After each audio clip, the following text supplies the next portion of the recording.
So we have some oregano here, and there's a few different ways you can peel it.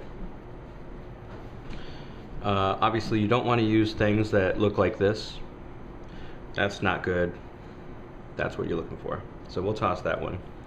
And you know, it's not the end of the world, but for the most part you want to go through and pick some of those guys. So you have your individual stem here, and you can go through and you can pick each individual leaf like this, or a faster way would be to take a bigger stem like this and just hold the base of it with one hand, and with the other hand just kind of keep your fingers together, not squeezing too tight, but tight enough to where it's going to pull off all the leaves as you go.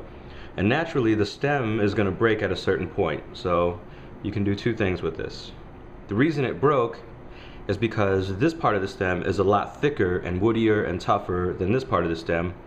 So this is going to be a little easier to, it's going to be a little more palatable. It's not really going to be that big of an issue. This you definitely want to take out. So if you still don't want the stem, you could just pull these leaves off, or you could just throw the whole thing right in there.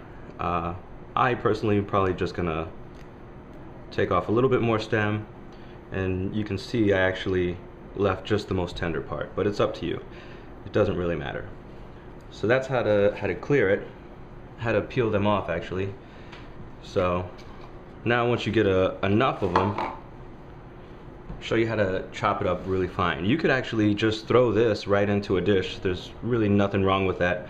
But the more you cut it up, the faster the flavor is going to come out. So first of all, throwing it into a dish like this is actually, you would only want to do that right at the end, because the aromas, the flavor, they're going to dissipate very quickly. So whenever using fresh herbs, it's always right at the end, and you don't really cook it for very long. If you have dried herbs, complete opposite. You want to add it as soon as possible and let all the flavor get extracted over time.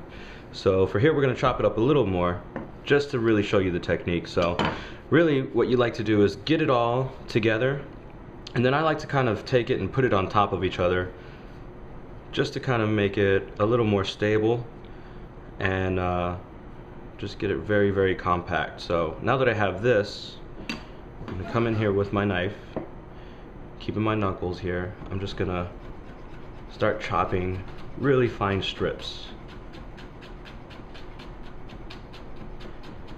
And again, there was nothing wrong really with the way it was, as far as if you want to add it directly into a dish. So you could add this directly into a dish as well. And if you want it really fine, you just kind of turn it sideways, because as you can see it was strips, so we turn them all sideways, and now we're going to cut against those strips, and you'll get very, very small oregano now.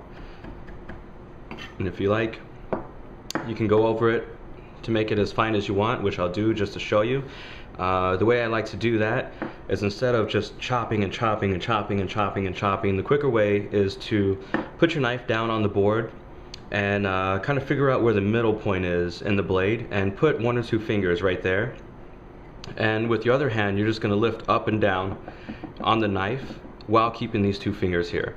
It looks kind of unstable, but it's actually really stable once you get the hang of it. So keeping my fingers right in the middle, you can hear how fast it goes.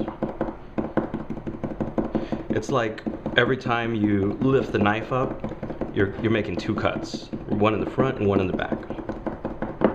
And then that's that. Now you have very finely chopped oregano.